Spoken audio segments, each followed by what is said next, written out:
Bonsoir, bonjour. Je suis Martial Bissog, je suis le guide. Je suis le fondateur d'Akeva. Akeva, c'est l'Académie de la vie augmentée.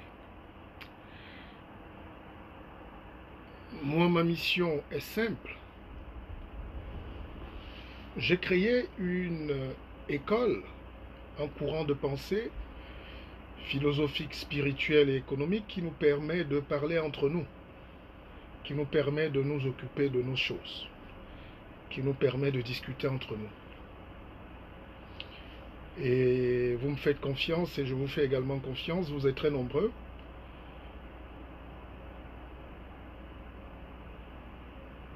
J'ai écrit un best-seller mondial.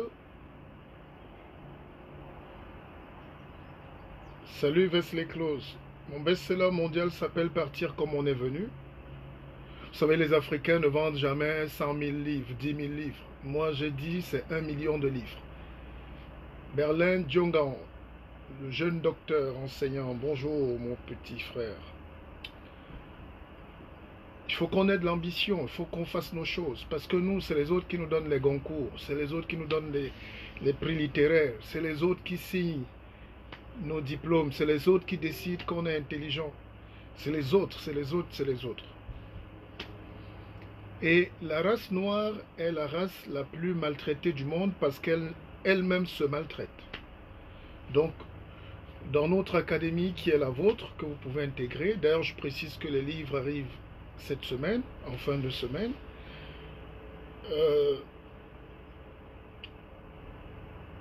nous sommes malheureux parce que nous sommes des orphelins. Nous sommes esclaves chez nous et nous sommes esclaves chez les autres. Quand les autres arrivent chez nous, c'est pour être patron, c'est pour nous employer. Et toute la journée, je réfléchissais sur Facebook. Vous savez, Facebook a fait en sorte que nos vidéos soient bloquées en réalité, nos directs soient bloqués. Et nous n'arrivons plus à toucher notre cible parce qu'ils ne veulent plus qu'on ait de l'influence. Pas tout le monde, hein. Les gens qui mangent les biscottes, qui peuvent s'insulter pour humilier les frères et s'insulter entre frères et sœurs, c'est encouragé. Mais les gens comme nous qui avons un discours plus raisonné, qui amène à l'éveil, comme disent les bouddhistes, rebonjour le guide, nous tenons la rampe, Akeva, Akeva.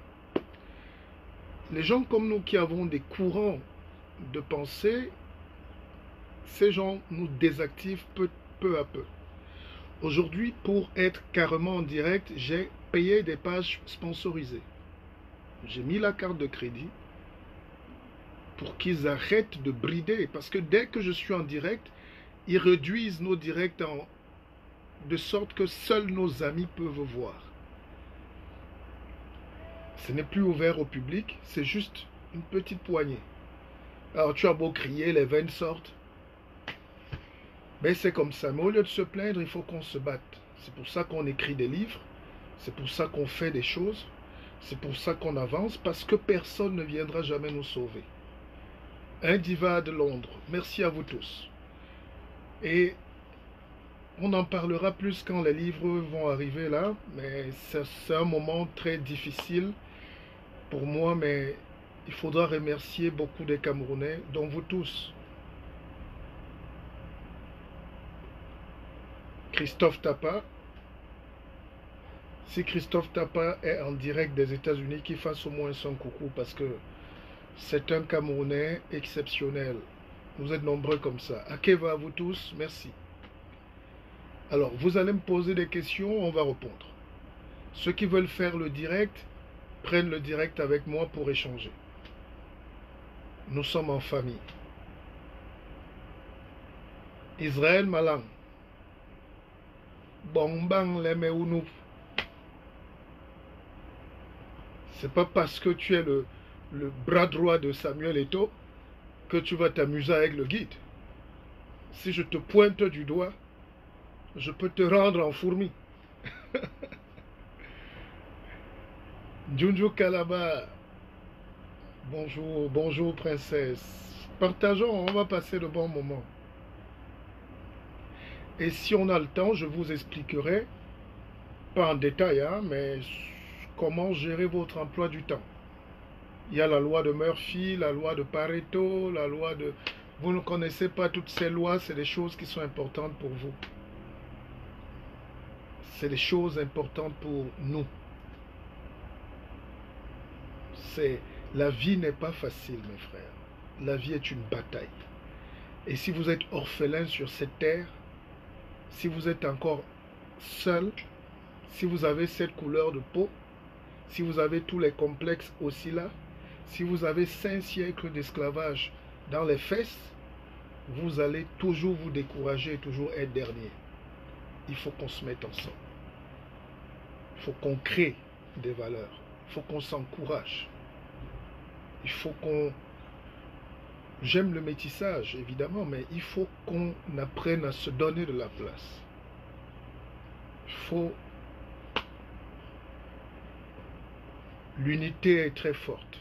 Partagez ce direct et nous pouvons dominer, nous pouvons et nous avons les moyens de transformer le monde et de réussir. Il y a ma soeur qui nous a appelé, elle est dans l'académie, elle a sa fille qui a un petit problème, on ne va pas détailler ici, mais on va s'occuper de ça. On est aussi là pour ça. Beaucoup de choses que nous faisons dépendent de la psychologie, du mental. Un corps qui a un bon mental, c'est-à-dire un cerveau en forme, se soigne lui-même le corps. Maman peut te fermer les yeux avec ses oignons. Le guide. Lionel Bistrol, bonsoir le guide. Je suis très heureux, je suis très heureux. Déjà on est en train de dépasser la barre des 30. Ça prouve que... Parce que moi j'ai écrit à Zuckerberg. Ils veulent qu'on paye tout maintenant. Même pour faire un direct importé, il faut payer. Après, il n'y a que les Noirs qui ne connaissent pas l'argent ou qui n'aiment pas l'argent. Mais ces gens-là, vous vous rendez compte? Pour faire une sponsorisation, une petite publication, maintenant, tu payes. Facebook est payant. Facebook est payant. J'ai payé 30 € pour avoir une publication. Et ils m'aident sponsorisé. Et nous tous, ça sera comme ça. Parce qu'on ne sait pas. On ne sait pas nous organiser. Bon sang, nous sommes 2-3 milliards quand même dans ce monde. Qu'est-ce qui peut dépasser les Africains? Des États-Unis au Canada, passant par l'Australie, la France, où les gens jouent aux cartes en plein jour, où les gens sont là, ils sont en train de danser dans les soirées comme ils veulent. L'urgence, c'est de former nos enfants. L'urgence, c'est de nous sécuriser aussi dans notre travail. L'urgence, c'est de faire une famille où les milliardaires touchent les pauvres.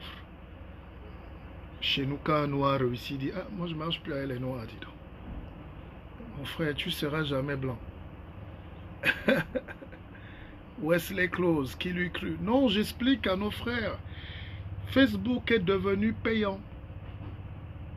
C'est pour ça que vous allez voir, il n'y a plus beaucoup de directs. Ils ne vous disent rien, mais ils bloquent. Ils vous disent rien, mais si tu veux même annoncer le deuil de ta mère, maintenant on te dit, si tu veux qu'on touche 50 000 personnes, paye. Donc il faudra payer. Chaque chose est payante. Les gens comme nous, qui s'asseyons 2 heures du temps, gratuit, pas pour s'insulter, mais pour donner du savoir, c'est terminé. Facebook ne fait pas payer les églises pourtant. Oui, parce que ça perd le temps. Ça anime la galerie. Et ma dernière vidéo à succès avait atteint 100 000 vues ici. Ils ont commencé à m'écrire. J'ai compris qu'ils allaient tout faire. Vous savez pourquoi ça atteint 100 000 vues? Parce que vous êtes là. Parce que les gens partagent. Nous ne sommes pas bêtes. Les gens savent ce qui est utile pour eux. Les Noirs savent ce qui est utile. Mais maintenant, il faut qu'on casse. Et maintenant, vous savez, quand Zuckerberg reprend nos vidéos, vous savez ce qu'ils font? Ils mettent les pubs. Non seulement tu payes, en plus maintenant ils mettent les pubs. Dès que je finis mon direct, ils mettent les pubs là-dedans. Sur YouTube, j'ai regardé mes propres vidéos ce matin. Je vois les pubs de Volkswagen. Je vois les pubs de Mercedes. Si on était important et intelligent, on reprenait cet argent. C'est pour ça que dans l'académie, quand je vous apprends ce qu'on appelle l'ingénierie financière, l'argent, ce que j'ai appelé le capitalisme, le cap, les gens commencent à croire qu'on n'a pas raison de parler d'une cap. Comment tu peux t'enrichir? Comment tu peux vivre aisément si tu n'apprends pas à gérer le cap, mes frères? Tout est un capitalisme. Et je suis très déçu parce que dans mon pays, les seuls frères qui savent, qui ont la culture d'une cap, on essaye de les combattre. On essaye de mener une guerre sournoise. On essaye de créer le doute dans l'esprit des frères, des gens qui vivent, qui doivent vivre ensemble et travailler. Le noir est bizarre. Il crée les problèmes et il dit faisons le dialogue. Vous savez qu'on a reçu les sécessionnistes, les frères de l'Ambazonie en Suisse, à Montreux, ce week-end. Ils étaient logés dans des hôtels 5 étoiles. Parce que quand les gens parlent de révolution, il faudrait qu'on soit mature pour aborder certains sujets. Les gens qui veulent découper un pays, je ne parle pas de nos frères anglophones qui souffrent, ça on doit régler ce problème. Mais je dis, on a nos frères qui ne veulent plus, qui disent qu'il faut couper. On prend le Canada, on dit on faut le couper en deux. Et ils sont reçus dans ces pays, l'Allemagne, partout, dans les grands hôtels. Ils ont l'argent, ils voyagent, ils ont l'argent de poche et tout. Vous croyez que les gens qui les invitent, ces choses souterraines-là, c'est pour notre bien? Donc il faut qu'on se parle. Et ce dialogue ne me plaît pas du tout parce que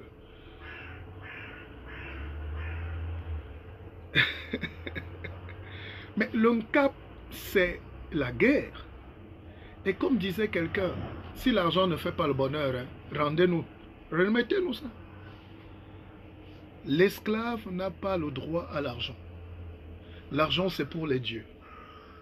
C'est pour ça que, comme on nous traite comme des esclaves, on n'aura pas d'argent. On nous a empêchés d'avoir l'argent. Ils nous empêchent de travailler. Nous voilà, nous sommes déjà plongés dans 8 semaines de dialogue. Ils vont nous tourner là pendant qu'on est dans le dialogue, le couscous du dialogue, les taxis. Des gens donnent 1 million aux partis politiques, 2-3 millions. Tous ces gens-là, ils viennent, on leur donne déjà des enveloppes. Il peut avoir quel dialogue? C'est de la corruption. Moi, on m'a appelé 2-3 fois, j'ai dit, je ne veux pas que mon téléphone sonne. Ma priorité, c'est vous. C'est une perte de temps. Deuxième chose, je vous ai dit, pour faire le dialogue, il faut de la sincérité. C'est pour ça qu'on dit toujours, en réalité, dialogue et vérité. Mais en réalité, ça ne veut rien dire. Quand on dit déjà dialogue, ça veut dire qu'il faut de la vérité. Christian Yamdieu, tu as beaucoup attendu, mais je te garantis, merci. Les livres sont là cette semaine. Hein? Merci. Merci Christian. Vraiment, tous qui ont souffert, je suis là. Vous allez me fouetter seulement. Le guide va accepter, mais supportons. On a supporté, c'est bon. Donc, je disais que le dialogue qui ne va pas avec la sincérité, avec la paix, avec la vérité, n'est pas un dialogue. Déjà, les gens arrivent, on donne les enveloppes au Premier ministre, c'était 1 million, 2 millions, 3 millions. Ça crée déjà le doute et le flou et les gens se mettent à s'insulter déjà sur Facebook. Mais en réalité, les gens qui ont faim, on sait que ces gens ont faim. Ils ne peuvent pas négocier pour personne. On m'a dit qu'il y a un homme politique au Cameroun, le chasseur de lions, dès qu'il est arrivé devant le Premier ministre, il a commencé à lui dire, mais vous êtes beau, monsieur le Premier ministre. Vraiment, vraiment, c'est Dieu qui vous a envoyé. Mais vous croyez qu'un énergumène comme ça, si vous permettez, il peut dialoguer de quoi? Il a des loyers, des factures à payer, il n'a plus de nourriture. Et cette situation-là, quand on réfléchit bien, on dit, mais pourquoi on a d'abord laissé pourrir la situation? Pourquoi vous avez votre enfant à la maison, vous attendez qu'il échoue l'examen pour dire on va faire le rattrapage? Mais expliquez-moi cette mentalité nègre. Expliquons. Et maintenant on envoie les gens à Paris, ces gens dorment dans les grands hôtels, ils sont 10, 15 par pays, mais c'est pas moins de 200 millions. Alors vous allez entendre des budgets, ces gens qui sont déjà à l'extérieur vont dépenser au moins 1 milliard.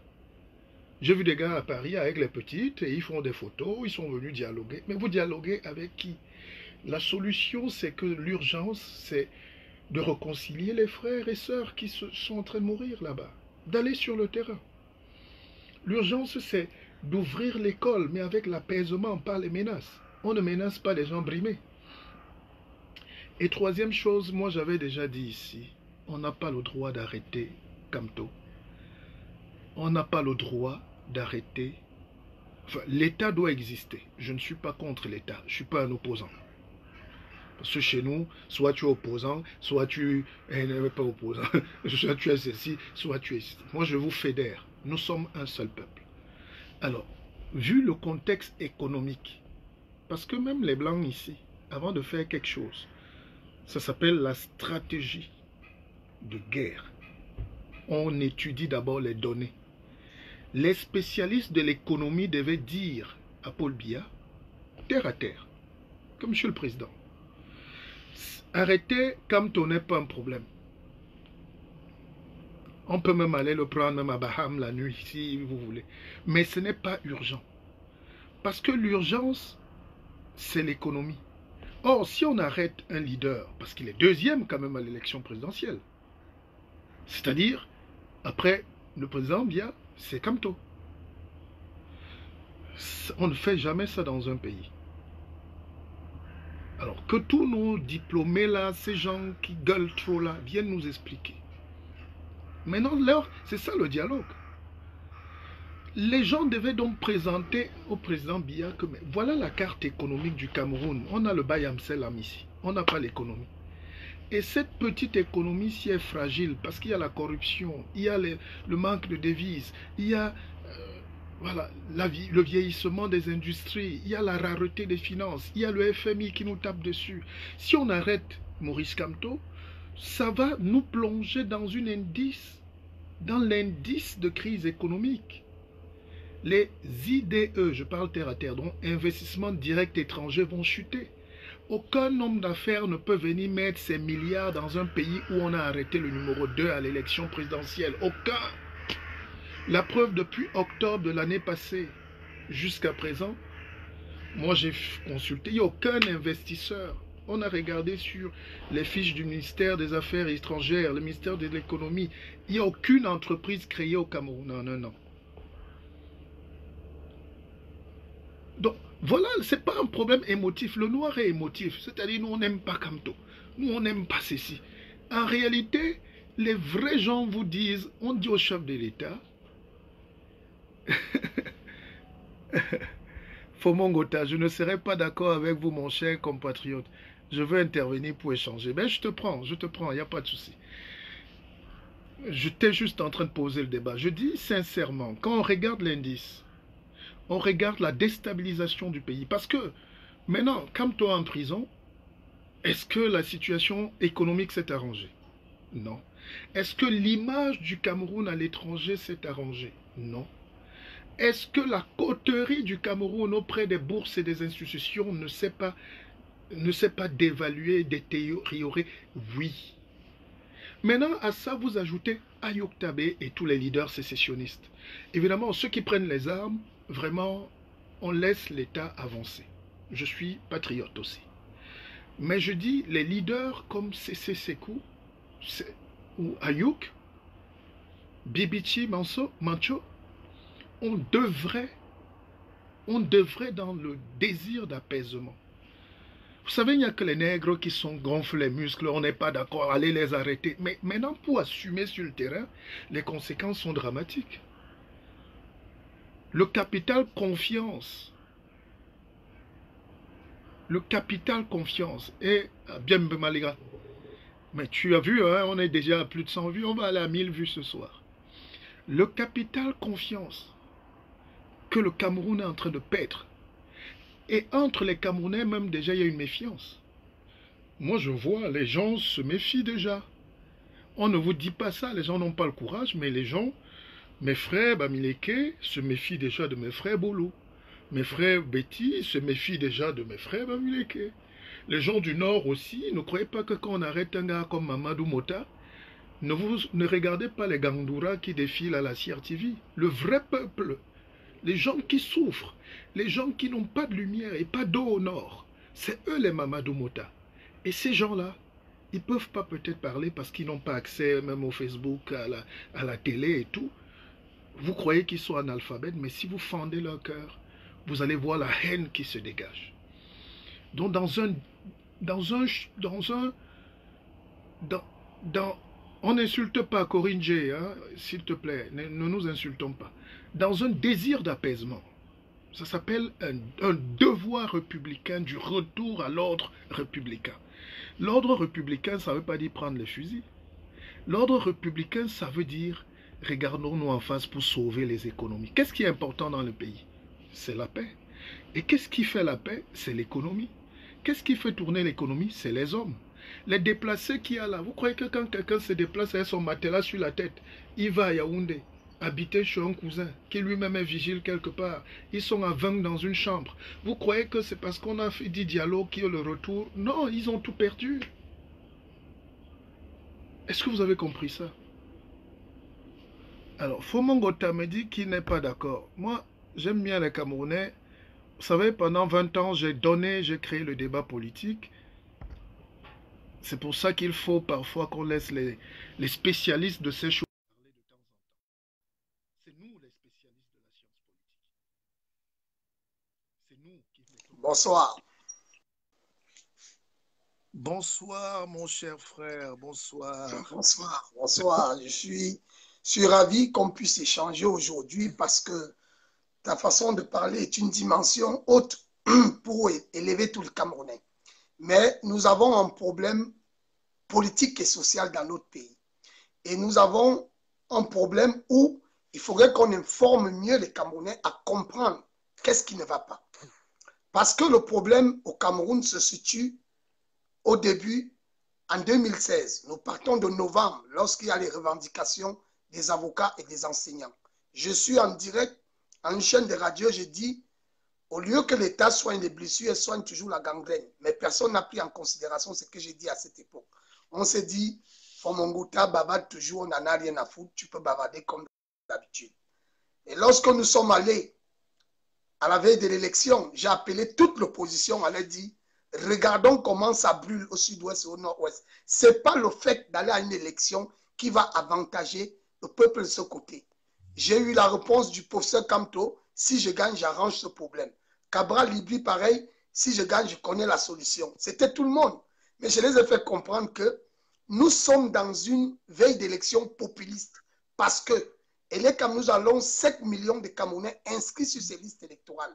Et que nous sommes plus de 26 millions. C'est déjà d'abord une honte pour nous, parce qu'on ne peut même pas être 10 millions aller aux urnes. Et lorsque nous prenons les 7 millions, nous voyons que le parti au pouvoir a toujours ces militants qui sont de base. Ils sont presque 3,5 millions. Ça veut dire que, à l'équivalence, même s'il y a une logique sans fraude, ils vont gagner cette élection. Mais ne jouons pas le jeu, plutôt arrangeons la solution, demandons au chef de l'État d'arrêter le bain de sang et il prend son temps, même en 2020, il organise. Tout le monde m'a dit, tu es un farfelu, tu es toujours en train d'apporter. Je suis parti à une radio où Maurice Kamto devait passer le lendemain, je suis passé dans la soirée à Balafon. On m'a dit, quel est ton programme politique? J'ai dit, le bain de sang du sud-ouest et du nord-ouest, c'est mon programme politique. Je veux qu'on arrête cette guerre. Tout le monde m'a dit, toi, on parle de programme, tu viens parler de la guerre anglophone, tout et tout. Je ne parlais que de ça. Et lorsque nous arrivons après l'élection, Maurice Kamto s'autoproclame le lendemain de l'élection. L'effervescence ne prend pas parce qu'il s'est dit qu'il fera la Ouattara, c'est-à-dire je dis j'ai gagné tout le monde en route. Et sauf que le pouvoir en place avait déjà travaillé cette façon de faire, en savant que ce jeu peut arriver. Ça ne marche pas. Mais alors, nous disons que la politique nous a toujours appris que On peut perdre la bataille et non la guerre. Nous avons les élections législatives qui arrivent, là où on vote des réformes, là où on vote les lois, là où nous voulons que le pays s'apaise. Parce que si on va pour changer les réformes, les lois, la loi et les CAM, c'est au Parlement, ça ne serait jamais à la présidence. Personne n'a compris cela. Le pays est parti enfin ensemble. Alors je reviens dans le cas, tu as dit, il y a des prisonniers politiques, ça ne nous satisfait pas qu'ils soient là-bas. Mais sauf que le problème du conflit du sud-ouest et du nord-ouest n'a rien à voir avec le poste électoral. Il y a des années qu'il est différent. Et on ne peut pas mélanger tout sur la table pour arranger le même jour. C'est-à-dire qu'aujourd'hui, je suis du même avis que toi, que Ayoub Tabet soit libéré et soit sur la table pour dialoguer parce que c'est un acteur important de la crise. Mais malheureusement, les leaders politiques peuvent attendre. La prison ne sauvegardera pas les crimes qui se passent au sud-ouest, au nord-ouest, parce que ceux qui sont en prison mangent tous les jours et dorment dans le luxe. Nous savons bien qu'au Cameroun, quand tu es un prisonnier politique, tu es l'homme le plus heureux de la terre, parce que tu as une cellule avec les carreaux, les grands placements et tout. Donc, il n'y a pas de souffrance pour eux.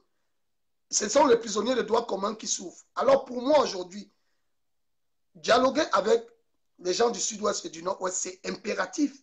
Dialoguer avec l'ensemble des Camerounais, c'est impératif, mais qu'on fasse du dialogue, de la récupération en disant on doit libérer le professeur Maurice Kamto. La preuve en est que sa vice-présidente était représentée au premier ministère. Eux qui ont dit qu'il y a le hold-up, même Bissok qui a dit qu'il y a le hold-up, lui-même il était au premier ministère. Et c'est là où je me suis demandé comment quelqu'un dit qu'il y a le hold-up, mais il va voir un premier ministre du hold-up. Ça veut dire qu'ils veulent contribuer. Et le MRC s'est mis en avant, ils ont fait leur proposition. On attend le grand jour. Maintenant, nous devons dire aux Camerounais quelque chose de fort. La crise qu'il y a au Cameroun ne touche pas que les régions du sud-ouest et du nord-ouest. Elle touche déjà les régions de l'ouest, elle touche les régions du littoral, de la Damawa, de l'Esquem Nord, partout, parce que les déportés de cette crise sont déjà installés dans l'autre région. On a des collèges à Yaoundé, à Douala, où on ne peut plus inscrire les enfants qui étaient de base dans ce collège parce qu'il y a un sous-peuplement, il faut ajouter les élèves qui viennent d'ailleurs. Il y a tout ce problème. On a le clivage économique, social. On a le clivage qui nous permet pas de beaucoup évoluer. Alors, le problème du Cameroun, c'est quoi? Le chef de l'État convoque un dialogue, un grand dialogue national, parce que nous l'avons réclamé, le dialogue inclusif. Il a barré l'inclusivité. Les autres ont réclamé la conférence nationale qu'il a refusée en 86. Il a toujours mis ça de côté. Mais lorsqu'il nous entraîne au grand dialogue, je veux tout simplement informer aux Camerounais par ton canal que depuis près de 2 ans et demi, il existe des commissions pour ce dialogue. Il y a eu la commission du multiculturalisme menée par l'ancien Premier ministre. Il y a eu une autre commission menée par Faïngon, l'ancien gouverneur. Ces commissions ont rendu leur rapport au chef de l'État. Ça veut dire que les gens ne doivent pas être impressionnés en croyant que le chef de l'État s'est décidé un matin de faire. Non. Pendant que ces commissions existaient, nous, on a continué à parler que ces commissions devaient être mixtes. Même le cardinal Toumi a dit qu'on devait associer tout le monde. Mais sauf qu'ils se sont associés eux-mêmes. Mais ils ont rendu leur rapport. Et c'est par rapport à ces rapports que le chef de l'État s'engage au grand dialogue national. Et il a si bien dit que ça fait 3 ans qu'il écoute les Camerounais parler du dialogue, du dialogue, du dialogue. Et enfin, il a décidé d'aller au dialogue. Moi, je crois plutôt que ce qui pourrait être plus important pour les générations que nous sommes aujourd'hui, c'est préparer l'avenir. Biya n'est pas un homme d'avenir. Il a fait son temps. Il veut sortir en laissant quelque chose de fort parce que les rapports qu'il a des commissions, c'est de son côté. Et maintenant, l'appel qu'il nous envoie, c'est que nous aussi, on apporte des propositions. Peut-être qu'ils vont peut-être dominer ces rapports qu'il a. Et c'est à lui de voir comment il va décider parce que lorsque j'entends les gens parler politique et me dire qu'on peut déstabiliser le Cameroun en disant à M. Biya qu'on doit parler de la forme d'État. La forme d'État se parle lorsqu'on gagne une élection. Lionel Jospin demandait la forme de l'État quand il était opposant à Chirac. Quand il est devenu Premier ministre en 1997, il a changé la forme de l'État parce qu'il avait les manettes. Alors, tout opposant aujourd'hui qui croit qu'il va venir parler de la forme d'État, je ne peux pas être au pouvoir. Toi, l'opposant, mais il n'y a pas la garantie institutionnelle ni parlementaire. Tu vas me dire change la forme de l'État. Je vais te dire que mon ami, la façon que je gère l'État, ça ne me gêne pas. Et donc, moi, je crois que ce n'est pas les problématiques. On a des problématiques comme tu as parlé. Le problème des Bayam Salam, le problème des cultivateurs, le problème des plombiers, de tous ces gens qui essayent de vivre avec l'informel au Cameroun. On doit mettre quelque chose de fort sur la table et de dire quelque chose que le véritable problème du Cameroun ne se résout pas sur un homme. Le culte de la personnalité n'a plus de valeur dans notre République. Nous devons être à la hauteur de dire que même le Bayam Salam peut venir donner la situation qui peut développer le Cameroun. Même le planteur peut venir donner une situation qui peut développer le Cameroun. Ce n'est pas seulement dans la base intellectuelle. Nous avons vécu avec tous ces grands professeurs autour du chef de l'État pendant 36 ans. Qu'est-ce qu'on a reçu aujourd'hui? Que de la misère et de la précarité. Et aujourd'hui, nous voulons peut-être ramener le Cameroun à une autre vision porteuse. Et c'est pourquoi, moi, tu es un frère, je n'interviens jamais pour faire de la calomnie, quoi que ce soit. J'écoute tes directs, souvent tu écoutes les miens, mais moi, je sais que lorsque tu apportes un débat sur la table, on doit avoir de la contradiction. C'est pourquoi j'ai voulu apporter un peu quelque chose ce soir. Alors, tu as parlé comme un long fleuve tranquille, en toute civilité, merci. J'aurais aussi voulu que Cabral descende un peu d'un ton et qu'il vienne intervenir. C'est mon jeune frère. Quel que soit son galon politique aujourd'hui, nous ne devons pas fuir le débat. Mais ce que je vais te dire, oui, c'est parce que j'ai constaté au Cameroun que les gens croient qu'un statut politique te donne plus de zèle et plus de grandeur. Nous sommes tous des Camerounais épris de liberté et de paix. Parlant de cette candidature à l'élection présidentielle, j'étais le premier candidat déclaré, putatif. Mais tu étais chez le Premier ministre. Tu as reçu combien? 200 000 francs de payer mon transport. Tu as besoin de prendre l'argent de transport pour venir parler de ton pays? Le taxi coûte 200 000. Je vais t'expliquer pourquoi. Je vais t'expliquer pourquoi. Il faut qu'on le comprenne. Ça se passe dans toutes les nations au monde.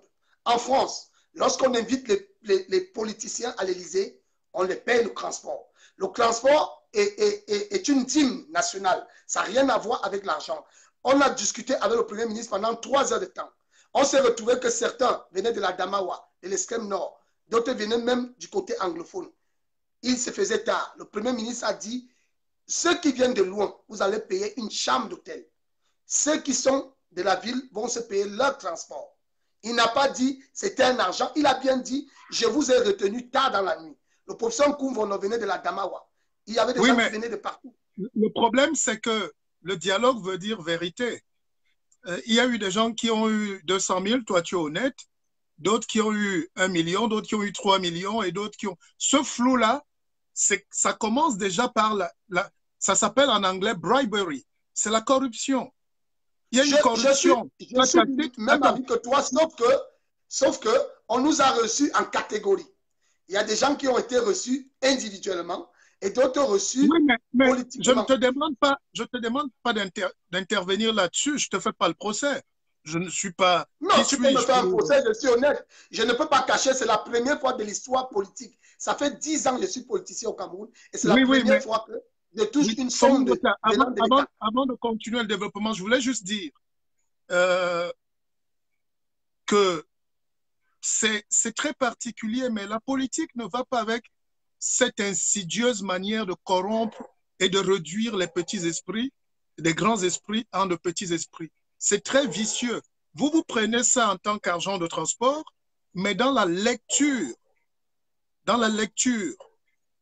géopolitique, il ne faut jamais prendre la chose, le per diem, puisque c'est de ça que tu voulais parler. Per diem, c'est un dû qui vient compenser quelque chose, mais à l'avance, on communique sur les per diem. Personne n'a parlé de ça, c'est quand ça fait scandale dans la répartition sur les réseaux sociaux que les Camerounais ont été au courant. Non, moi je l'ai fait un direct le même soir, je l'ai dit. Oui, le même soir, j'ai fait un direct, je l'ai dit, et je l'ai dit, c'est la première fois dans l'histoire du Cameroun. Comme moi, Fomongota, je connais le centime de l'État. C'était la première fois du contribuable camerounais. Fomongota, c'est bien, mais maintenant je peux développer. Je dis, s'il y avait une volonté affichée, moi j'ai été reçu à l'Élysée pas 1, 2 fois, mais je peux dire que les per diem sont connus à l'avance et ce n'est pas sous la table.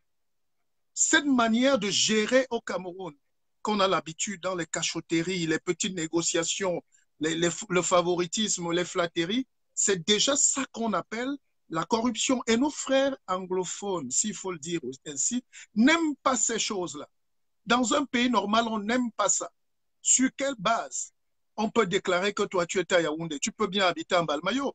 Mais donc, pourquoi l'autre a 3 millions, l'autre a 200 000? Donc, ces questions-là créent déjà un flou Et ce flou-là s'est retrouvé à Paris, à Berlin, ça s'est retrouvé en Italie, ou même la question des per diem. Donc, on n'a pas légiféré Mon cher là-dessus. Martial, Je vais chuter pour continuer le personnellement, débat. Tu peux chuter parce que je vais prendre des autres et puis on laisse la place aux voilà, autres. mon cher Martial, moi personnellement, je vais dire, je ne partais pas au Premier ministère pour de l'argent.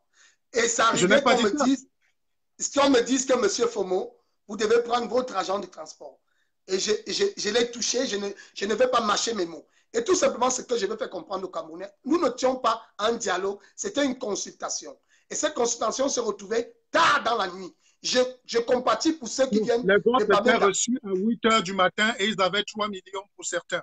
Donc, ce n'est pas l'argument de là, tard. je ne connais pas. Là, tu m'informes. Moi, mon problème majeur, c'est quoi? Nous sommes allés sur une table de consultation où on a discuté avec le Premier ministre pendant 3 heures de temps, avec des propositions. Ceux qui avaient des mémorandums et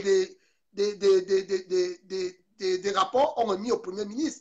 Nous, on a dit, on attend maintenant qu'on soit appelé pour apporter sur la table nos véritables propositions par rapport à ce qu'on a expliqué au Premier ministre. Mais je dis que le problème aujourd'hui au Cameroun est que tout le monde le sait dans cette nation. Peut-être c'est moi qui étais aveugle. Chaque fois qu'on convoque ces politiciens, parce que j'ai entendu certains présidents me dire qu'à chaque fois qu'on est convoqué, on est convié, il y a toujours quelque chose qui tombe. Moi, je n'avais jamais eu. C'était une première fois et je l'assume haut et fort. Ce n'est pas parce qu'on va dire pour dire j'ai été convoqué et tout le monde qui était dans la salle a perçu quelque chose. Maintenant, ceux qui ont perçu plus ou moins, je n'en connais pas. Je dis ce que j'ai reçu et personne ne peut démentir à ce que je dis. Mais je veux te faire comprendre quelque chose, c'est que nous ne sommes pas à l'heure de dire que le dialogue national doit s'arrêter parce qu'il n'y a pas Camto ou quoi que ce soit. Ce n'est pas un dialogue ou pour sortir des politiciens de pouvoir. Maintenant, Fomongota, je vais te dire, tu es un frère pour ta longue carrière de politicien que je souhaite. De grâce, parce que demain, tu peux te retrouver dans les mêmes conditions et même pire, dans un procès kafkaïen dans cet état si on ne fait rien. Et personne, je ne veux pas regarder ta femme ou tes enfants dans les yeux et leur dire que non, Fomongota vit bien en prison. Quand on est en prison, on a la nourriture. Mais c'est une faute technique que tu viens de commettre en tant que leader d'opinion.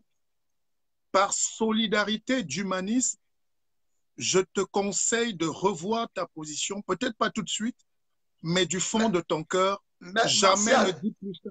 On ne peut pas être... Je suis le seul qui a reconnu que Camto, selon ses dits, est un prisonnier politique officiellement. Tout le monde a mangé la bouche, je l'ai reconnu. Mais je dis, aujourd'hui, on a l'habitude d'avoir ce qu'on appelle de la récupération politique au Cameroun.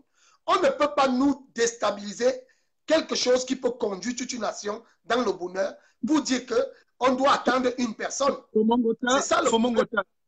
Mais tu me laisses au moins dire un mot. C'est toi qui as développé. Ça fait 30 minutes.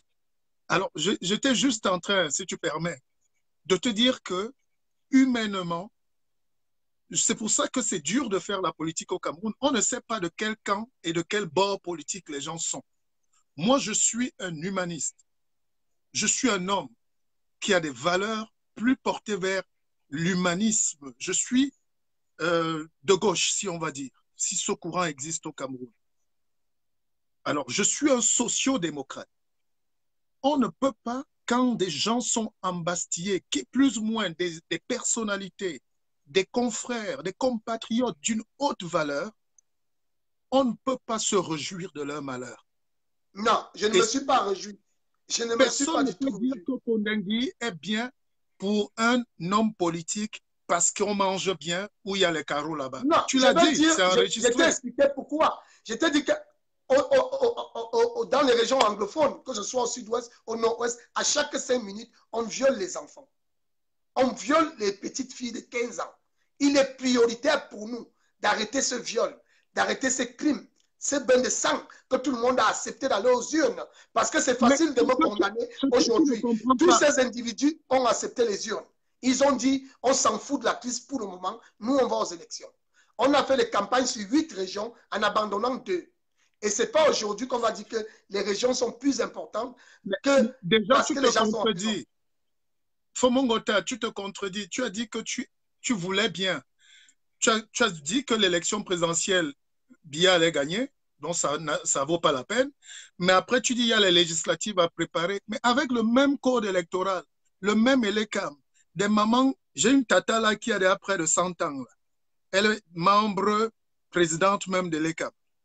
Avec ce système qui contrôle toujours, ce manque de transparence, tu crois que si tu refuses d'aller à la présidentielle et tu vas à la législative, dont tu es un révolutionnaire, est-ce que c'est possible? Non, je vais te montrer donc, mon cher Martial, la genèse des élections législatives au Cameroun démontre que les élections législatives ont été gagnées par l'opposition en 92. Bello Bouba avait 68 Oui, on a eu le temps. Oui, mais... la seule erreur que le régime à l'époque a commise, c'est de laisser en 92 parce qu'on sortait des villes mortes. Je sais pas où non, mais je veux dire que si déjà de base on a bien gagné. Dans un souci d'apaisement ou de jouer les démocrates, Paul Biya avait eu pour conseil, avait eu une vision, c'est-à-dire laisser les élections avoir cours. Maintenant, on a donc fait les élections législatives en 92. Le SDF a presque gagné dans toutes les grandes villes.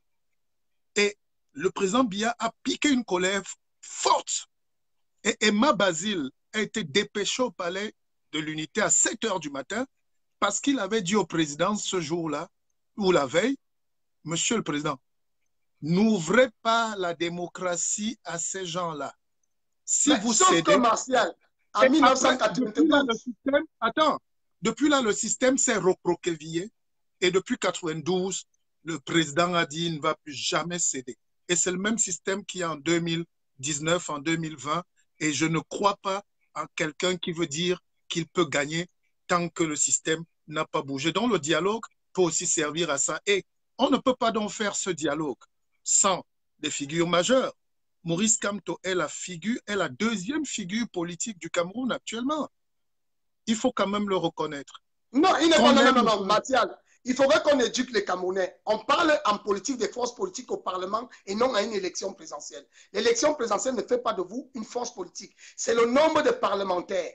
Aujourd'hui, au Cameroun, on a 2 groupes parlementaires. C'est le RDPC et le SDF. Ce sont ces 2 partis qui sont les forces politiques. Une élection présidentielle n'est pas une élection politique. Je parlais de force tutélaire. Entendons-nous bien. J'enseigne la communication politique. Là, au moins, il n'y aura pas d'ambiguïté. J'ai dit, je n'ai pas parlé des apparatchiks ou de l'appareil. Je dis en termes de personnalité. Oui, mais sauf que Martial, l'élection présidentielle n'est pas une élection politique.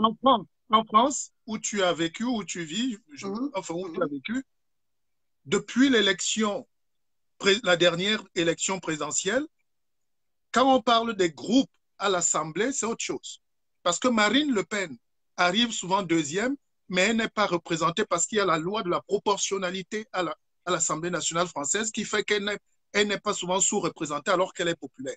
Mais quand on dit personnalité politique, on reçoit d'abord Marine Le Pen, on reçoit Mélenchon en 3e, et c'est comme ça. Donc c'est la figure politique après le président. Oui, mais Martial, on a un problème il y a un problème. L'élection présidentielle n'est pas une élection politique, c'est une élection à suffrage universel. Ça veut dire que même un candidat libre peut venir se présenter s'il a ses 300 signatures. Ce n'est pas une élection politique, mais la seule élection politique, c'est les législatives et les municipales. Parce qu'on parle des forces politiques qui vont représenter le pays à l'Assemblée et dans le Parlement et dans les communes.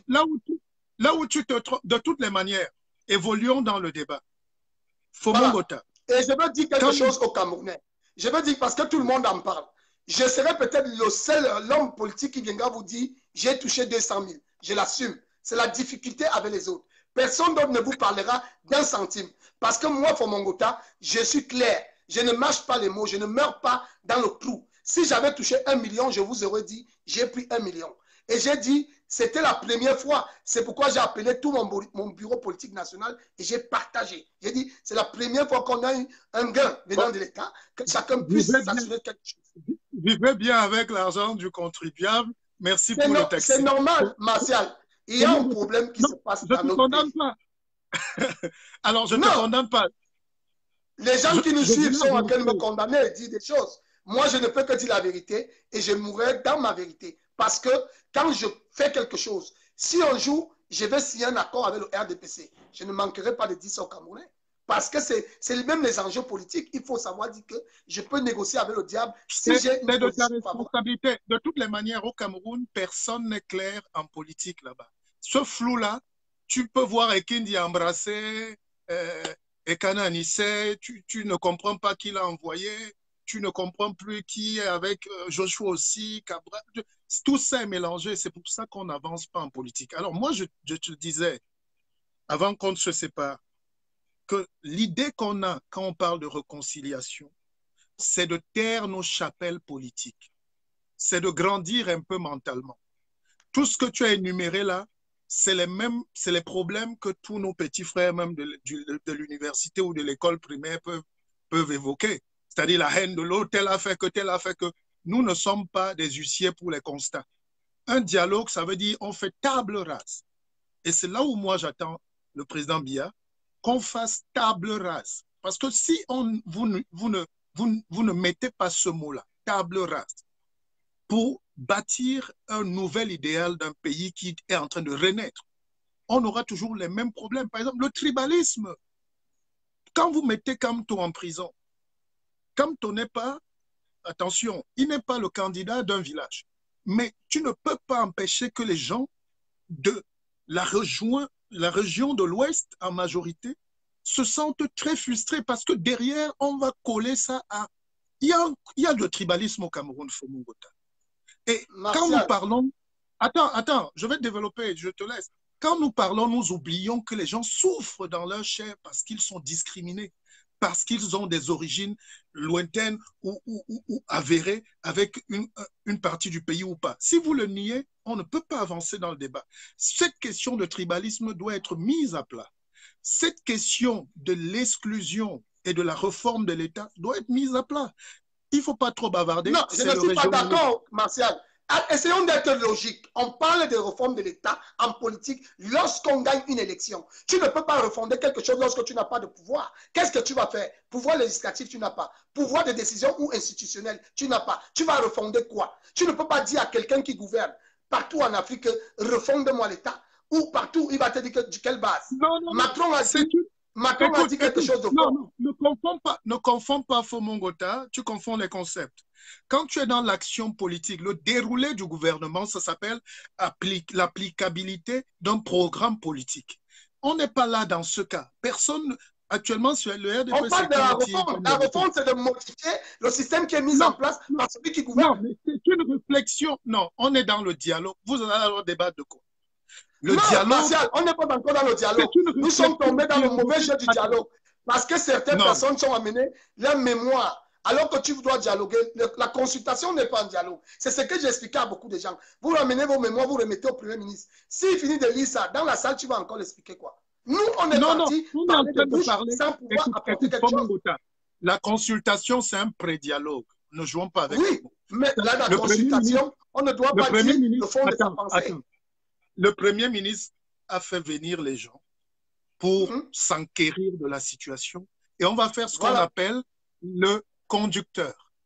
Tu sais au moins ce que c'est, évidemment. On va faire le cahier. Je suis d'accord avec toi. Mais donc, c'est vos propositions que vous allez donner au Premier ministre qu'on va insérer dans ce que les anglophones appellent le timetable, le déroulé. Et on va commencer par tel point A, B, C. On peut dire qu'il y a 10 points à l'ordre du jour. Et c'est dans ce dialogue qu'on doit profiter pour parler de tous nos problèmes. Il faut que tous nos abcès sortent. On n'a pas dit que ça doit trouver... Je suis d'accord, mais c'est au dialogue. Mais le préalable ne te permet pas d'apporter déjà ton mémoire ou ton mémorandum pendant le préalable, puisque tu dois défendre ta cause. Si toi, tu m'as déjà donné et que j'ai déjà ça chez moi, je fais donc quoi de tout cela? Je peux dire c'est moi qui l'ai écrit. Fomongota, Omba. Donc, moi je vais terminer en disant ceci. Il faudrait qu'on se comprenne. Je ne suis pas d'autres compatriotes là. C'est-à-dire que Moukoko est enfermé au Congo-Brazzaville, qui a déclaré même chose qu'il a gagné une élection présidentielle. Je crois que les gens doivent comprendre que lorsqu'on veut gouverner une nation, on doit apprendre à respecter d'abord les institutions de la nation. On ne peut pas autoproclamer. Non. Attends. Je rappelle mémoire. Il ne faut pas confondre. Kamto n'est pas un chef de guerre. Kamto n'est pas un général de guerre. Mokoko est un général, monsieur. Il a est ex-général, puisque Sassou même n'est plus militaire. Attends, peut-être tu ne savais pas, laisse-moi te dire.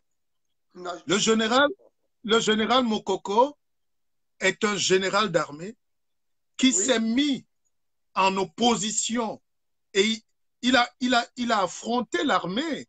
C'était des échanges, des tirs même dans sa résidence. Il avait une armée, peut-être pas mieux structurée, mais attends, quand on est venu le bombarder, écoute, là maintenant je te dis, écoute aussi, Fumongota. Oh là là. Je t'écoute depuis. J'interviens quand je peux intervenir, je t'écoute. Mais le général Mokoko avait toute une armée, il s'est retranché chez lui avec des chars et tout. Quand on est venu le prendre, j'étais sur RFI en direct, monsieur. Je traitais de cette information. Donc, il ne faut pas lancer des concepts et des raccourcis pour comparer. C'était une situation militaro-militaire entre des spécialistes de la militaire qui s'affrontaient.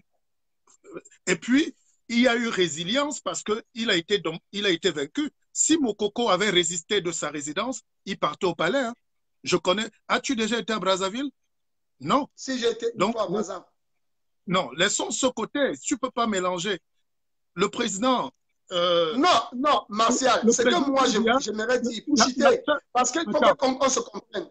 Quand on n'est pas le centre d'intérêt du Cameroun, quand on ne peut pas être le centre d'intérêt du Cameroun, quand on ne peut pas faire avancer l'économie du Cameroun, parce qu'en tant qu'ancien ministre délégué en charge de la justice, il est le fondateur de la grève de la fin 2008, les 9 morts du Panda, il ne s'est jamais expliqué. Ce n'est pas parce qu'aujourd'hui, Kamto est devant la justice camerounaise qui devient un symbole extraordinaire. Nous sommes en politique. Chacun utilise ses forces pour son adversité et sa lumière politique. On ne peut pas dire que ce que l'on puisse dire n'est pas bon. Parce que Kamto n'est pas, pour moi, c'est un Camerounais qui a servi le Cameroun, je le dis toujours. Parce qu'il a été sur le combat de Bakassi, il a ramené une victoire avec tout le collège des avocats. Mais sauf que Kamto est allé contre la République.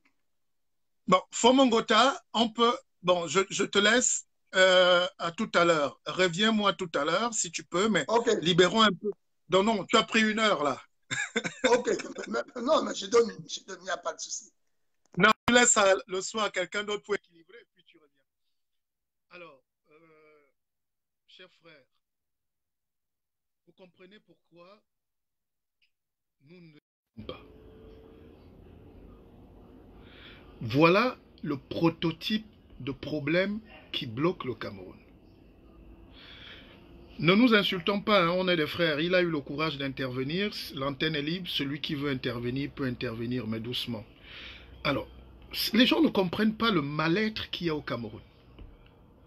Parce qu'ils ne savent pas, s'ils sont en Europe, ce que c'est que déjà le racisme.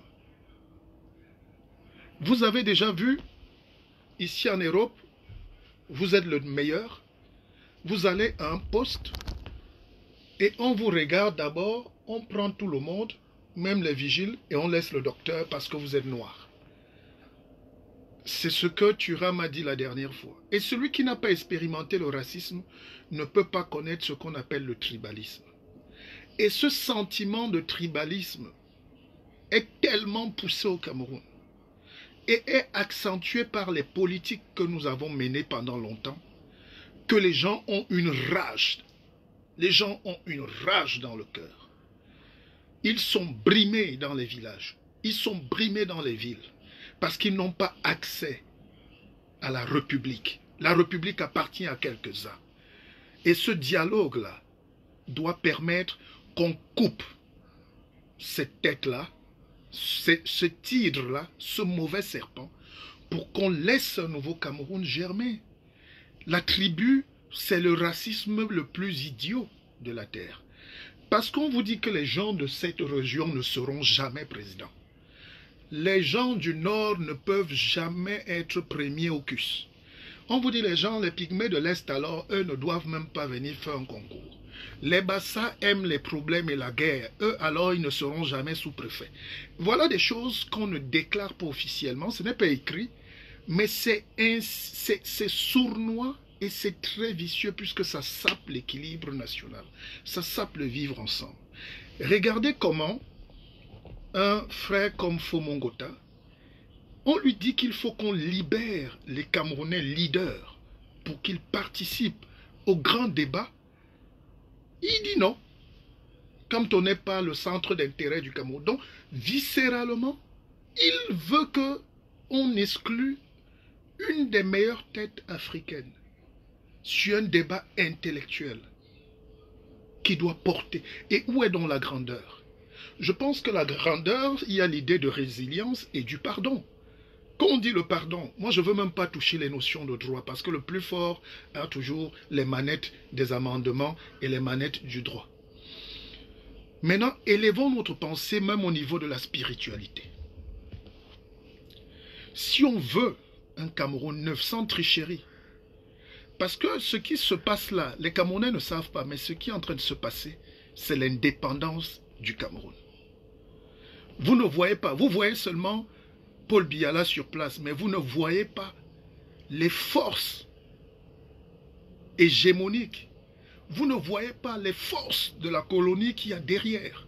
Vous ne voyez pas la guerre stratégique qu'on mène aux Camerounais.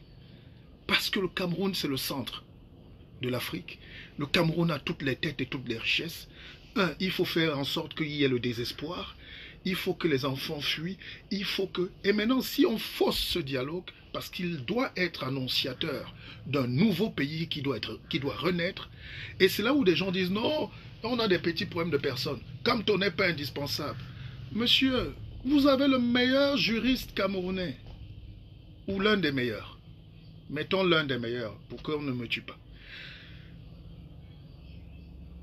Dans le pays quand même de Thomas Mélonet, dans le pays de Roger Gabriel Lep, dans le pays de Georges Ndango, dans le pays de Lekene Donfak, dans le pays, quand même, on a quand même Maurice Kamto. Et il ne peut même pas me comprendre quand je dis que dans un désir d'apaisement, dans un désir de décrispation de l'atmosphère politique. Parce que les gens se baladent, ils dansent à Yaoundé, boivent dans les bars, à Douala. Ils ne savent pas que l'atmosphère est viciée. Terre à terre, l'atmosphère est pourrie. L'atmosphère est pourrie au Cameroun. Parce que les gens se regardent en chien de faïence. La seule manière d'arranger ce problème, c'est de faire table rase. Ça s'appelle le grand pardon. Le soir du grand pardon. Les Africains aussi peuvent se faire des grands pardons. Vous savez quand l'intérêt du Cameroun est en jeu, parce que le seul perdant, c'est le Cameroun. Arrêtez Kamto ou ceci, il y a un seul perdant. C'est le Cameroun. Je vous ai dit que depuis l'élection présidentielle, il n'y a eu aucune PME créée. Il n'y a eu aucun investisseur nouveau. Donc il n'y a eu aucune société. Et quand il n'y a pas de société, l'économie est à plat. Le patron du JICAM est passé l'autre jour voir le Premier ministre. Il a dit deux seuls mots. Il dit, monsieur John Gauthier, le pays est à genoux. Est-ce que vous me comprenez? Quand on dit que le pays est à genoux, ça veut dire les leviers qui poussent à ce que les gens gagnent de l'argent, payent les factures à l'hôpital, payent les factures à l'école, nourrissent les enfants.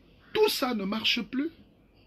La corruption est gangrénée partout. Et le président, je connais le président Paul Biya.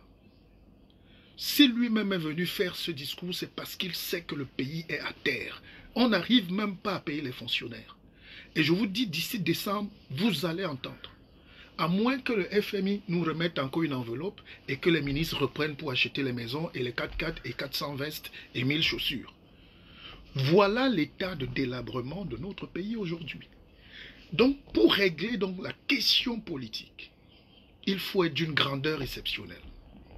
Vous croyez que Peter Botha aimait Mandela? Attends, les Blancs en Afrique du Sud ont tout le pouvoir. Mandela résiste 27 ans en prison. C'est l'ennemi juré de ces gens. Mais pour sauver l'Afrique du Sud et sauver leurs intérêts, Peter Botha a bu le même verre, dans le même verre que Nelson Mandela. Donc, la grandeur aussi, c'est élever le niveau d'intelligence qui nous amène à dire, oui, nous sommes tous les fils de ce pays. Vous croyez que si on lui me dit il faut qu'on libère Ayoub Tabé. Ayoub Tabé à la tête de l'Ambazonie, des sécessionnistes. Alors, vous croyez qu'on doit pardonner Ayoub Tabé et condamner Kamto juste parce qu'il a réclamé la victoire? C'est un jeu politique. C'est son droit. Maintenant, l'État aussi avait peut-être le droit de l'arrêter. C'est une question maintenant de juridisme. Mais pour apaiser tout ça, on dit bon, on retourne à la nation, les enfants. Et je voulais donc que Paul Biya se place comme le garant, comme le père, pas le partisan. Et tous qui parlons là au Cameroun, nous sommes partisans. Ne soyez pas partisans d'un Cameroun des factions, d'un Cameroun du village. Vous savez, les gens m'ont mis dans un forum qui s'appelle le Grand Littoral. Les Bassa demandent déjà leur région à Edea. Premier truc, j'ai dit, moi, je n'entre pas dans ce jeu-là. Ah, imaginez que les Boulous demandent leur pays, au cas où ils perdent. Imaginez que les gens de l'Est, de Nanga et Boko, demandent leur pays au cas où ils perdent. Imaginez que les gens de Manfé d'ailleurs. Mais quel est donc le but de vivre ensemble? Vous voyez, et c'est ce manque de vision et ce manque de courage politique qui nous manque aujourd'hui. C'est nous qui devions être à Yaoundé pour parler librement. Et moi, je continue de croire que si Maurice Kamto est en prison, on ne peut pas avancer. Les gens ne voient pas ça. Peut-être qu'il ne pèse pas 200 kilos, mais il a une force de nuisance. Nous, on traite avec les autorités internationales. On traite avec la finance internationale ici. Nous, on a des entrées dans les cercles très fermés de décisions politiques ici. Partout où vous passez, on vous dit, mais alors, et ce Kamto? Et les gens n'imaginent même pas comment ça gâte l'atmosphère. Peut-être parce que les gens, les ministres et tous ces gens qui mangent là, Yaoundé ont de l'argent, mais dans les villages reculés, à Batoufam, à Babadiou, à Baïgon, à Koutaba, à Mora, les gens n'ont pas de lumière. Pourquoi même aller loin? À Elérenformant, il n'y a pas de lumière depuis 3 ans. Donc à Yaoundé pratiquement. Vous imaginez les enfants qui doivent donc vivre à Batour et Belabo? Vous imaginez les enfants, même à Edea, même à Douala déjà, il n'y a pas de route. Alors, si on n'a pas d'argent, il faut une sérénité. C'est-à-dire, l'indice de développement d'un pays, c'est d'abord l'accalmie ou la paix. Un semblant de paix. Les gens ne se rendent pas compte que quand tu es un prisonnier, tu es son prisonnier. On parlait de Kamto, mais Kamto n'est pas seul. Il y a au moins 400 personnes enfermées. Ça pose un problème économique. Ça pose un problème de tranquillité spirituelle même. Il n'y a pas d'amour. Ça met des vies brisées. Il y a des docteurs enfermés qui travaillent à l'hôpital. Il y a des ingénieurs. Il y a des Bayam Selam. Tous ces Camerounais qui sont enfermés et privés de liberté pouvaient être entendus sur procès verbal, une interpellation une sommation interpellative, et puis vous signez un procès verbal de ne plus jamais et recommence. Enfin, on trouve une formule et puis les gens sont chez eux, ils revivent, ils revoient leur famille. 200 personnes arrêtées à l'ouest Cameroun, à Tcham, Bafoussam, partout, et qui vivent à Yaoundé et qui ont des familles et qui avaient 10 familles, 10 personnes. Vous êtes dans l'ordre déjà de près de 4000 Camerounais directement touchés par cette crise. Je dis directement. Alors, la seule manière, parce qu'on a 4000 familles qui ne produisent plus. On a l'État même, nos militaires qui doivent surveiller les frontières sont en train de courir au nord-ouest, au sud-ouest et au nord. C'est trop. Et maintenant, le président Kamto n'est pas seul. Il a quand même des gens. Albert Zogan, qui était du RDPC. C'est pas n'importe qui, c'est un ancien député. Lui aussi représente des gens. Ces gens peuvent constituer un nouveau socle d'apaisement.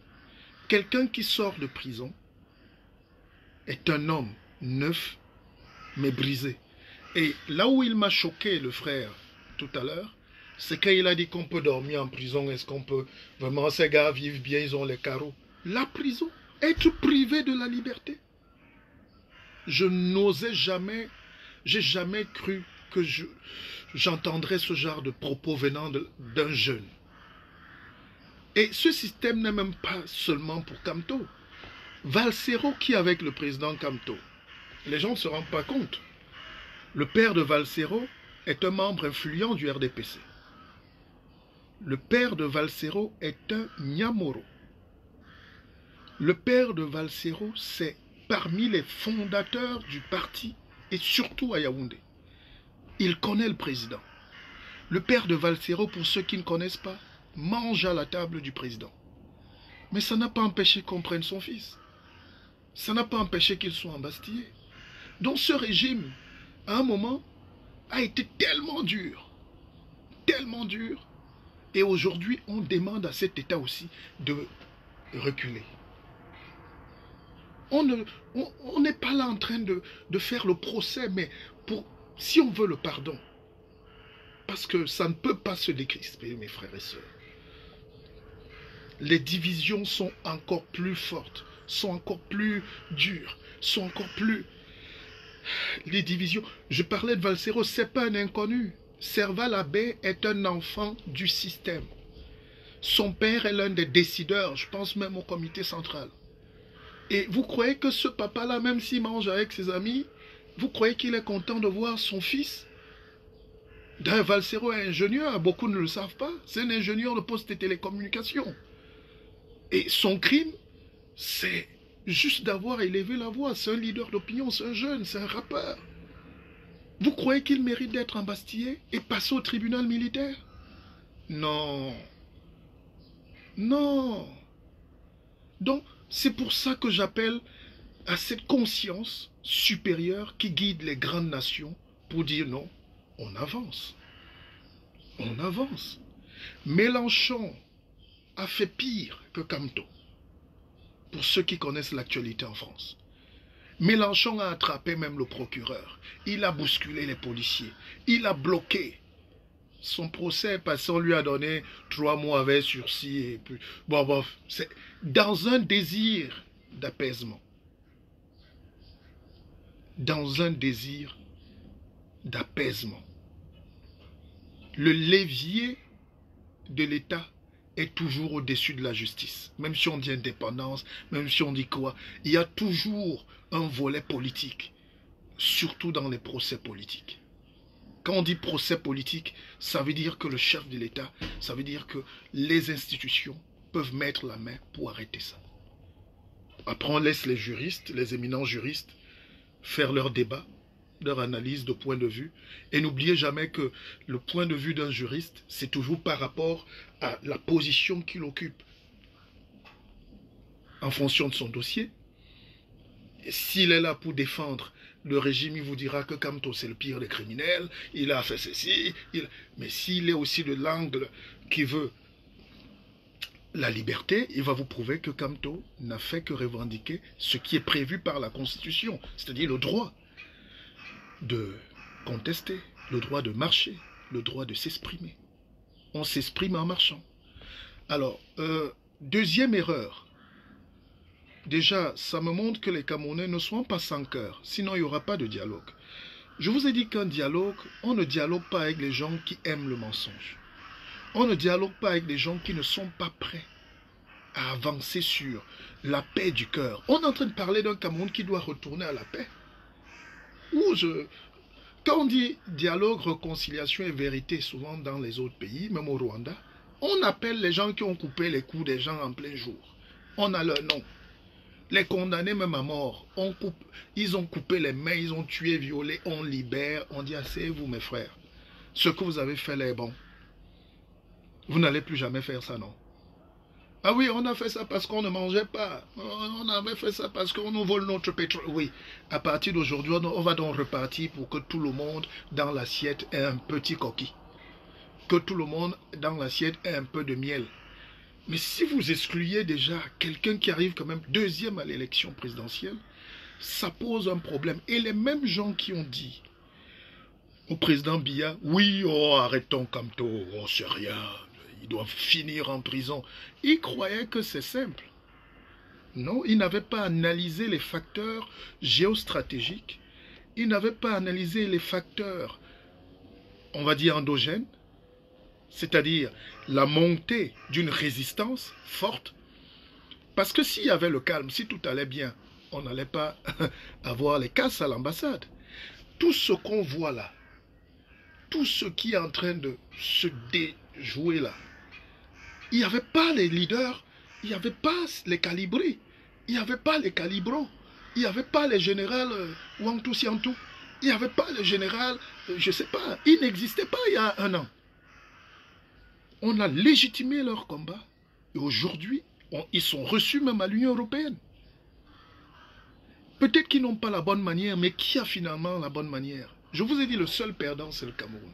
Donc si vous pensez au Cameroun, si vous pensez à l'intérêt suprême de l'État, on dit on baisse les armes, on dit on baisse la haine, on dit on baisse les cœurs, et puis on avance et on construit un avenir politique.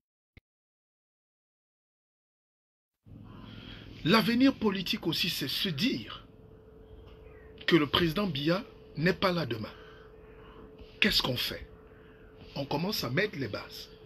On commence à planir la scène politique. On commence à sécuriser les conditions d'une élection transparente. C'est ça le dialogue.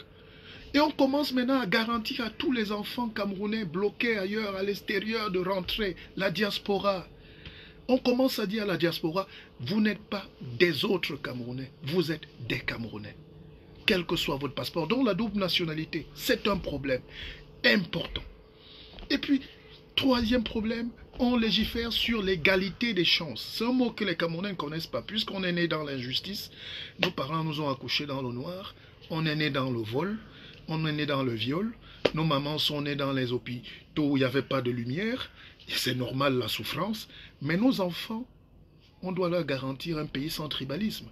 On commence à dire, c'est terminé cette histoire. Pas de tribalisme. Celui qui dit mouf, Salmundang, ça fait 1 an de prison. Enfin, et c'est clair. Bon, on va légiférer là-dessus. On va laisser ça aux spécialistes.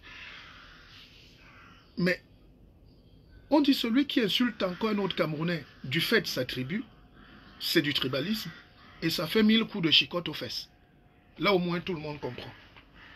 Donc, si nous n'avons pas cette force de mettre toutes ces questions-là sur la table, si nous n'avons pas la force de dire à nos frères du Nord-Ouest et du Sud-Ouest, ce qu'on va vous laisser, c'est l'indirect role.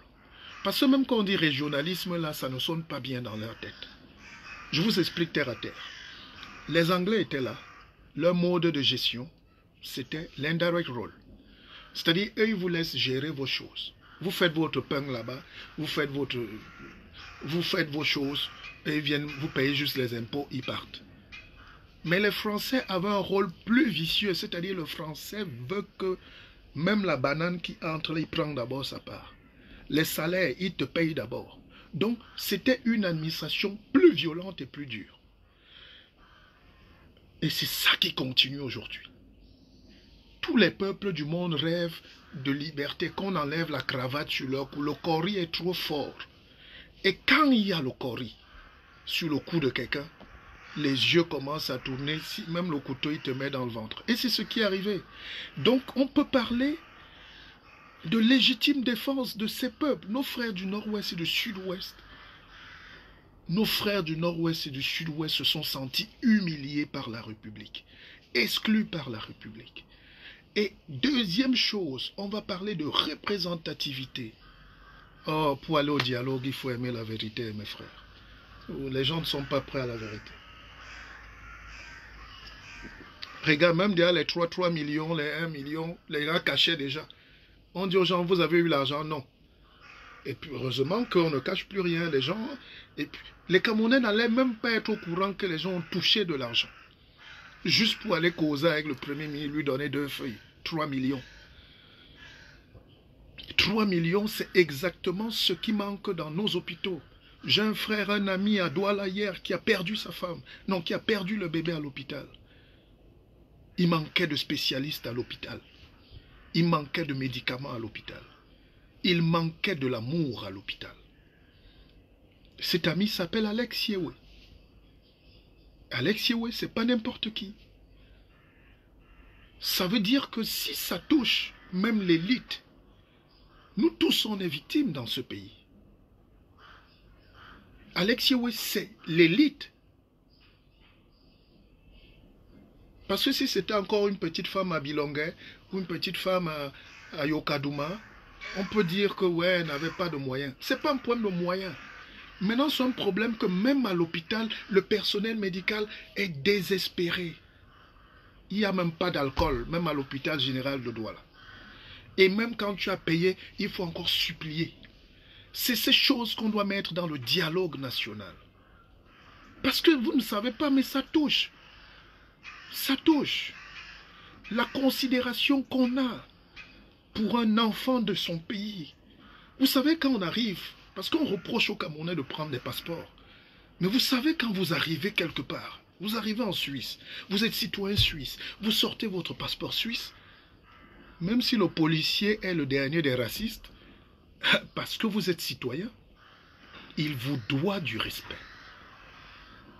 Quand vous sortez votre passeport français, même si on ne vous aime pas, le gars va se faire violence.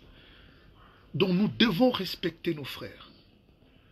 Nous devons respecter, parce que la base même du dialogue, c'est le respect. Vous croyez que les enfants se lèvent au nord-ouest, ils perdent les années d'école, ils commencent à marcher avec les Kalachnikov? Alors, je vais vous faire une confidence.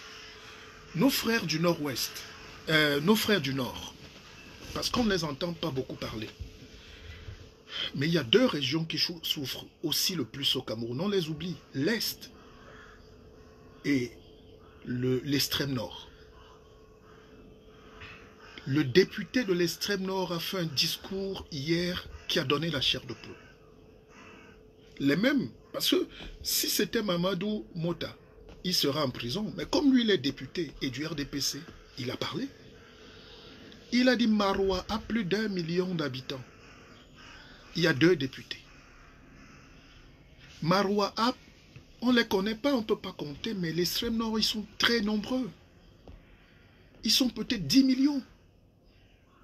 Ils peuvent être la moitié de la population du Cameroun. Il n'y a aucune société là-bas. Peut-être sur des cotons et Semery. Ces enfants qui prennent donc les armes et les couteaux, qui sont Boko Haram, c'est les enfants désespérés. Et ce député-là a dit au gouverneur, je peux vous garantir que si on ne fait rien contre cette montée de l'oisiveté, de la délinquance, vous allez perdre définitivement l'extrême nord. Il a dit. Voilà des témoignages poignants. Des gens sont désespérés. Moi, je suis très étonné quand je vois des gens qui vivent encore, les boîtes de nuit, les bars sont pleins, la bière est bonne, là-bas au Cameroun. Mais j'ai envie de leur poser la question. Mais regardons-nous dans les yeux. Ne vivez pas derrière les aides, les Western Union de vos frères et sœurs qui meurent dans les usines de froid et vous les insultez. Ne regardez pas les monogrammes de vos frères et sœurs qui sortent à 4 heures du matin sous la pluie et se font insulter même par les gens ici qui n'ont pas le CP. Eux, ils ont les maîtrises, les licences, les bacs et tout. Ils travaillent dans moins que rien pour vous garantir la survie. Et vous buvez des bières et vous êtes content et vous dites que tout va bien. Tout ne va pas bien. Et c'est cette vérité-là que nous, on a commencé à dire au président de la République depuis des années. Cette vérité, les gens nous ont combattus parce qu'on a commencé à dire la vérité. Mais le Camerounais croit que l'esclavage c'est normal. Le Camerounais croit que la souffrance c'est normal. Et moi j'ai beaucoup de respect pour des gens qui se sont levés. Parce que faire de la politique, le dialogue, si c'est pour faire la politique, ça veut dire avec diminutif la polée. Ça veut dire qu'ils vont aller là-bas se calculer et se tacler, comme vous avez suivi le frère tout à l'heure. Mais je veux que c'est un dialogue où on fasse de la politique. Et aujourd'hui, la politique ne va plus avec les trucs de Machiavel, les petits mots de Machiavel. On ne trompe plus les gens. La politique aujourd'hui, c'est la transparence. Et c'est ce qu'ils n'ont pas compris. Que quand vous allez quelque part, parce que vous parlez déjà au nom des gens, ou vous voulez les représenter, si on vous donne 10 francs, dites qu'on a reçu 10 francs. Si on vous dénonce, ça veut dire que vous aviez des intentions malhonnêtes. Donc les Camerounais n'aiment pas la vérité parce que chacun veut être nommé. Chacun veut avoir un poste. Chacun veut qu'on organise vite les élections législatives et municipales qui gagnent même une mairie. J'ai suivi un leader qui a dit que lui veut même seulement une mairie. Mais monsieur, c'est quoi une mairie quand les frères au nord-ouest et au sud-ouest ont perdu leur village, ont perdu leurs racines? Vous savez ce que c'est qu'un exilé, mais dans son propre pays? Vous savez ce que c'est qu'un exilé, mais dans son propre périmètre? Est-ce que les gens se rendent même compte de l'état de délabrement d'un pays? On a atteint le dernier. Je connais le président Paul Biya. Si c'était les amusements, il ne faisait pas ce dialogue. Si vous voyez qu'on est à ce dialogue, c'est parce qu'on n'a plus le choix. Le pays est à terre. Et c'est parce qu'on vous aime qu'on tire la sonnette d'alarme. Alors, si vous venez dans ce débat avec de la fourberie, avec du mensonge, avec de la haine, normalement, ça pouvait nous faire même réécrire les nouvelles bases d'une nouvelle constitution. N'écoutez pas les petits professeurs qui parlent là pour rien. On peut se servir de ce dialogue pour faire l'ébauche d'un idéal républicain. Et moi, j'ai écrit un livre, Partir comme on est venu, que vous devez commander, vous devez le lire. Je parle du pacte collectif du bien-être. Voilà ce qu'on affiche dans un dialogue. On dit on va discuter, mais du pacte collectif du bien-être. Le pacte collectif du bien-être. Quand on a défini ces concepts, qu'est-ce qu'on met dans le bien-être? On met la sécurité. On met l'amour d'abord. Même s'il faut ouvrir la Bible et mettre la main. La Constitution américaine, c'est sur la Bible. Même s'il n'y a pas la Bible, qu'on apporte un livre sacré, même des Bamoun là, on ouvre ça, les livres en Chimoum. On pose là, on dit, toi, on garantit aux enfants qui vont venir demain qu'on ne va plus voler leur argent. On leur garantit un meilleur Cameroun. On leur garantit un avenir sans tribalisme, sans haine. Parce que le tribalisme, c'est la défaite de l'intelligence. Et nous sommes tous tribalistes. Nous sommes tous tribalistes. Et les gens se regroupent en résistance. Pour dire face au tribalisme qui vient là en face, nous aussi, regroupons-nous. Et c'est ce qui est en train de se passer. Et mais on accuse les gens qui sont en train de se... Moi, vous me mettez Patrick Ganan, je le neutralise en 5 minutes. C'est un enfant. Même spirituellement. Ne vous servez pas de Patrick Ganan, par exemple, ne vous servez pas de Patrick Ganan comme un épouvantail, alors que les vrais problèmes, c'est ce qu'on est en train de faire du Cameroun. Ganan, c'est un enfant. C'est un intellectuel, mais c'est un enfant. Même mystiquement, c'est pas... Ne vous basez pas sur... Tous ces enfants-là ont manque d'amour. Et l'amour d'une patrie. Vous savez, chaque fois que j'arrive en France, je dis chaque fois, le député de ma région me fait un mot. Monsieur Bissog, bienvenue chez vous. Je dis, ok, je suis chez moi ici. C'est ça qu'on appelle l'amour républicain. Qu'il soit sérieux, qu'il soit joueur, qu'il n'aime pas les Noirs, qu'il soit raciste, mais il me montre que je peux investir en France. Les Camerounais ont beaucoup d'argent, surtout ceux qui sont à l'étranger. Mais les Camerounais sont déçus, les Camerounais doutent, les Camerounais ont peur, les Camerounais ont honte, les Camerounais sont... On est fini. On est fini, mes frères. La seule fierté qu'on a, c'est de prendre nos responsabilités, de dire, j'ai économisé mes 100 millions ici en Beng, je m'en vais les mettre au pays. Nous sommes la seule nation à le faire en Afrique. Quand les Congolais dansent à Bruxelles, là, ils n'ont pas un autre projet. Ils peuvent mourir là, l'enfilage, les Djobala sont très bons. Le Camerounais, et j'ai vu ça à la préfecture de Nanterre, On a des dossiers spéciaux depuis l'indépendance. Le Camerounais se sacrifie juste pour son pays. Les gens ont étudié ici. Ils ont laissé les postes. C'est même maintenant que les Camerounais sont bloqués et ne croient plus au pays. Vous savez avec combien d'argent nous on est rentré au Cameroun investir? Vous croyez que c'est encore possible aujourd'hui? C'est ce doute. Permettez-nous de donner de l'emploi. Permettez-nous de donner de l'intelligence. Et troisième chose, pour terminer, c'est l'industrie. L'industrie. Parce que je parlais d'économie tout à l'heure, il ne me comprenait pas le frère. La dernière chose au Cameroun, c'est le capitalisme. Si on ne redéfinit pas les contours de l'industrie du Cameroun, on va disparaître. Les gens qui ont investi pendant les indépendances, les Fotso, les Kadi, d'autres sont morts, d'autres ont 100 ans bientôt, ils ont des vieilles usines désaffectées, ils ont de la misère. Ils n'ont plus rien. Parce qu'une économie s'adapte avec le temps. La France a eu ce problème. L'Allemagne a eu ce problème. Les États-Unis ont eu ce problème, ou des villes comme Dallas, Boston, où on fabrique des voitures, étaient des vieilles et enfermées. On a remis de l'argent pour rebooster une nouvelle économie. C'est l'économie. Et pour l'économie, il faut donc le cap. Vous avez un frère qui sait développer le cap. Vous le détestez, mon frère. On est fou ou quoi? Vous avez un frère qui sait comment on plante la tomate, l'EVA. Vous le détestez. Le problème maintenant majeur de ce dialogue, c'est comment on doit réindustrialiser ou industrialiser le Cameroun. Voilà les vraies questions. On a 4000 ingénieurs camerounais qui se baladent en Allemagne comme des fous. C'est pas parce que tu travailles là-bas que tu as un salaire, que tu... On ne fout rien là-bas. Au Canada, on a des professeurs en médecine qui sont là-bas, ils opèrent les vieux de diabète et des pancréas.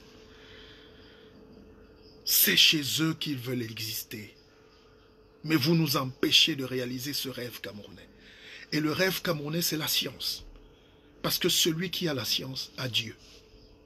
Celui qui a Dieu a l'éternité.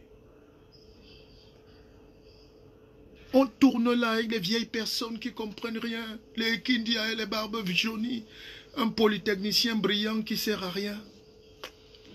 Quelqu'un major en France à Polytech. Il arrive au Cameroun, il se met dans ce bord du Vouri. Il ne connaît plus rien. Il ne connaît même pas fabriquer une tomate. J'ai besoin de mes enfants au Cameroun. Voilà le discours. J'ai besoin de cette force. Le Cameroun n'a pas besoin de 4 ans pour se développer. Et quelqu'un me dit qu'il faut qu'on enferme les gens qui ont une vision. Vous savez ce que c'est que l'intelligence, l'ingénierie de l'intelligence?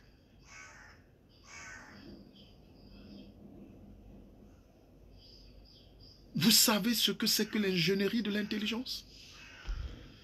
Aujourd'hui, tout un État en train de trembler. On dit Calibri, ils ont pris l'ambassade. Mais Calibri, c'est qui? C'est les enfants. C'est les enfants non reconnus du Cameroun. Ils ont juste besoin des mots doux. C'est pour ça qu'on dit apaisement. Même ces enfants-là, tu leur dis rentrer au Cameroun, discuter, ils vont rentrer. Je ne pense pas qu'ils sont en train d'enrichir la France. Vous leur dites, vous avez votre place. Il y a un discours qu'on tient quand on veut construire.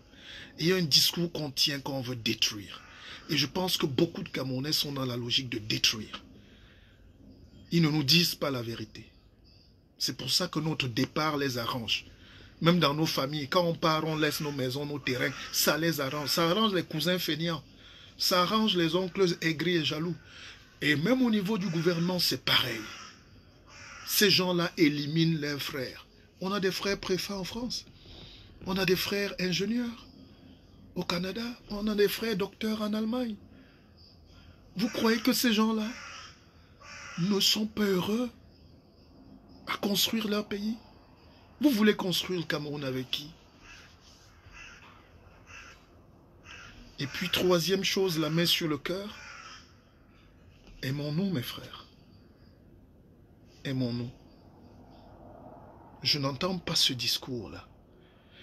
Effectivement, les gens au nord-ouest et au sud-ouest n'ont pas besoin d'argent. La preuve, on leur a amené les matelas et tout, et les sacs de farine, ils ont tout brûlé. Ils ont brûlé 2 camions hier à Bamenda. Ils n'ont pas besoin de ça. Les gens n'ont pas...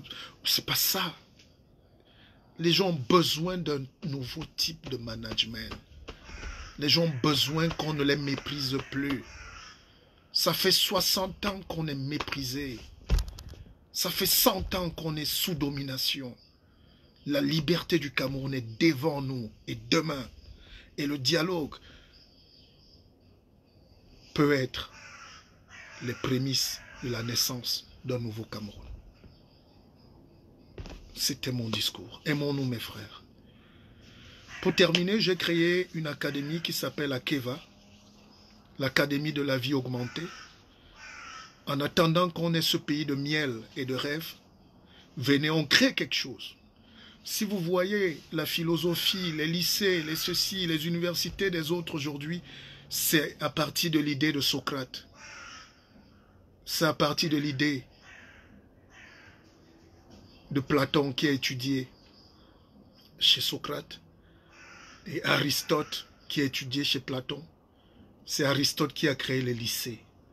Nous devons créer nos propres courants de pensée. Sinon, nous aurons toujours les mêmes intellectuels avec leur longue tête, leur gros diplôme, mais qui vont nous réciter exactement le discours qui amène au génocide. Il faut une nouvelle intelligence. Il faut une nouvelle vision d'un pays nouveau. Il faut qu'on réconcilie les Cameroun. Il faut qu'on libère Maurice Kamto. Il faut qu'on libère tous les leaders enfermés. Il faut qu'on libère Ayouk Tabé, qu'on les écoute, qu'on sente ce qu'ils ont dans le cœur. Il faut aussi qu'on libère toutes ces énergies qui en réalité aiment tous le Cameroun, mais différemment.